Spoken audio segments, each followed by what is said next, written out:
मित्रों नमस्कार, मैं अर्जुन कुमार शर्मा आज आप लोगों के बीच उपस्थित हुआ हूं और आज मैं आप लोगों के बीच जो बात करने जा रहा हूं वह मंडल कमीशन पर बात करने जा रहा हूं। जैसा कि हम सबको मालूम है, 7 अगस्त 1990 को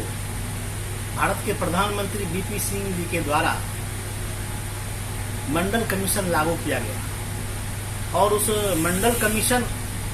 के तहत पिछड़ों को, ओबीसी को 27% आरक्षण नौकरी में और शैक्षणिक संस्थाओं में मिला। मित्रों, बहुत लंबी दूरी तय करने के बाद, क्योंकि 1947 में हमारा देश आजाद हुआ, 52 में एक कमेटी बनी थी, उस कमेटी को ठंडे बस्ता में रख दिया गया। फिर जब मंडल कमेटी बनी बीपी मंडल जी के द्वारा, उन्होंने पूरे देश का भ्रमण किया और पूरे देश में जो ओबीसी क्लास का कुल संख्या थी, जनसंख्या थी,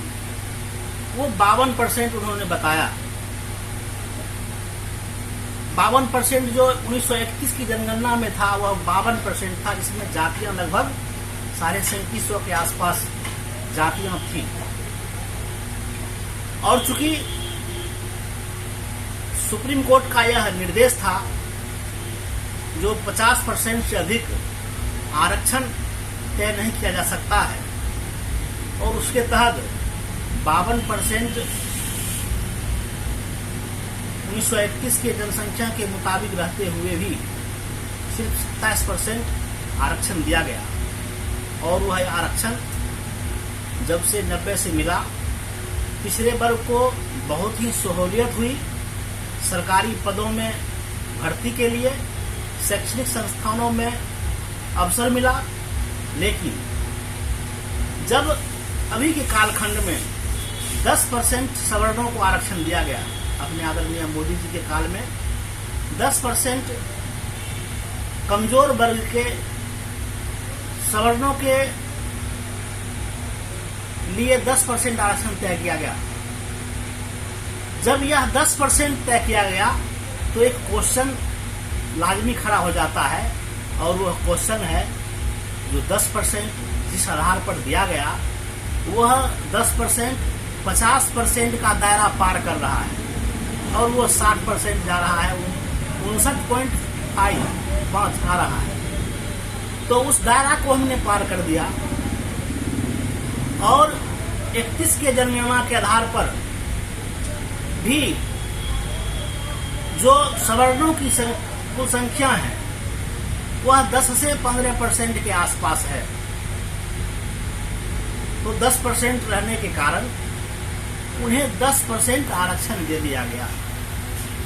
यानी कुल जनसंख्या का कुल आरक्षण उनको मिल गया। मेरा कहना है, जब आपने आरक्षण की कड़ी में किसी को नहीं छोड़ा, अनुसूचित जाति, अनुसूचित जनजाति,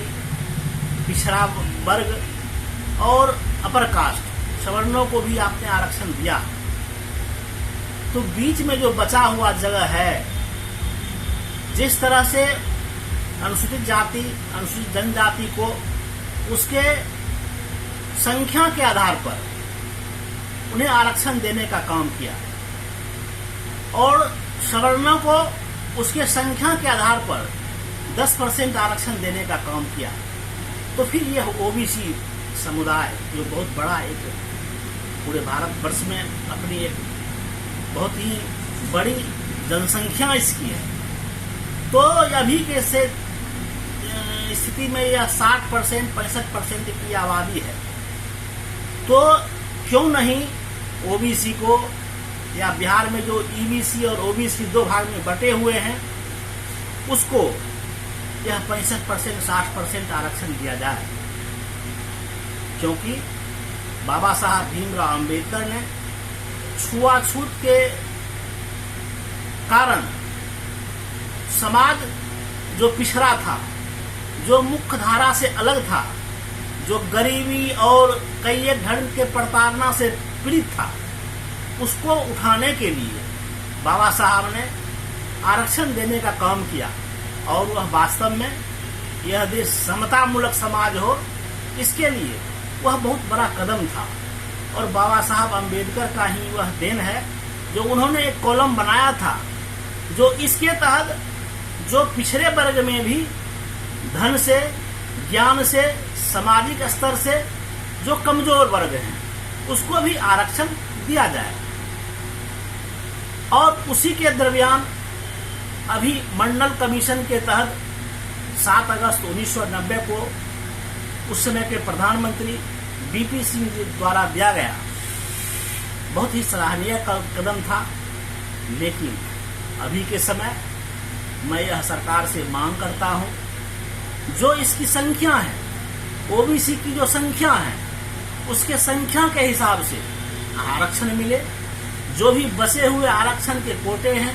जनसंख्या के हिसाब से, वह ओबीसी ईबीसी को मिले, क्योंकि इसमें बहुत बड़ी संख्या है। और वास्तव में देखा जाए तो इसकी बहुत बड़ी आबादी अभी भी साक्षर नहीं है, अभी भी रहने के लिए सही से घर नहीं है, अभी खेत में काम करने के लिए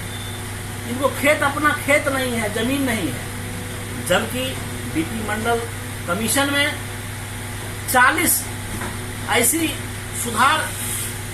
करने की जो बात की गई थी आरक्षण के तहत, उसमें मात्र 2 शिक्षा और नौकरी में आरक्षण दिया गया, और 38 जो और आरक्षण देने की बात थी और में प्रोडक्टी में थी, लोगों को बासगीत जमीन की थी, लोगों को